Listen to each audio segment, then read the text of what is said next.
الطبق تاعنا تاع اليوم لوبيا ماشطو سوتي. طيبتها بالثوم والطماطيش الله الله، وزدت لها دي فريت وكسرت عليها البيض. هو طبق صيفي خفيف بنين. يجيكم اللوبيا تاعكم مشربه بالطماطيش والثوم، ما تجيكمش ناشفه ويجيكم معسل الله الله. هنا في مقله درت الزيت، زدت له سنينات تاع توم مرحيين، زدت معاهم 2 حبات تاع طوماطيش. تقدروا ديروا 3 4 على حسب لا كونتيتي تاعكم تاع اللوبيا.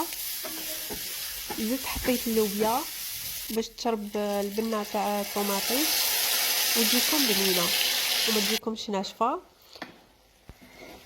وهنا تالمو الطوماطيش تاعي ماشي طايبه ماشي حمراء، زدت لها هذيك الطوماطيش اللي تباع واجده وخليتها طيب.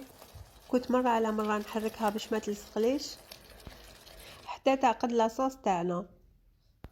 من جهه واحده اخرى انا كنت قليت شويه لي فريت، قطعتهم دي بتيدي وخليتهم يتحمروا شويه بزياده. تقدروا ديروهم بالطول كيما حبيتوا.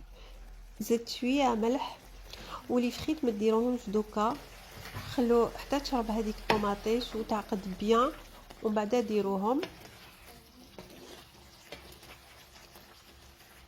باش تقعد هذيك البنه تاع لي فريت.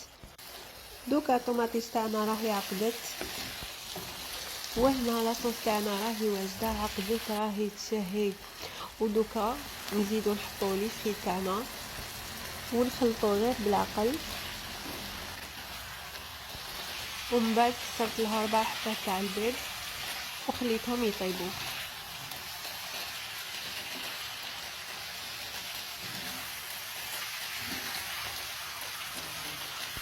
وهكذا الوصفه تاعنا تاع اليوم راهي واجده، لوبيا سوتي بلي فريت تجيكم خفيفه وبنينه. نبدلو شويه ماشي دائما غير المرقه. وهنا ما بقى لي غير نقول لكم نتلاقاو غدوه ان شاء الله في وصفه جديده وفيديو جديده. وما تنساوش تخلوا لي جيم وكومونتير. سلام.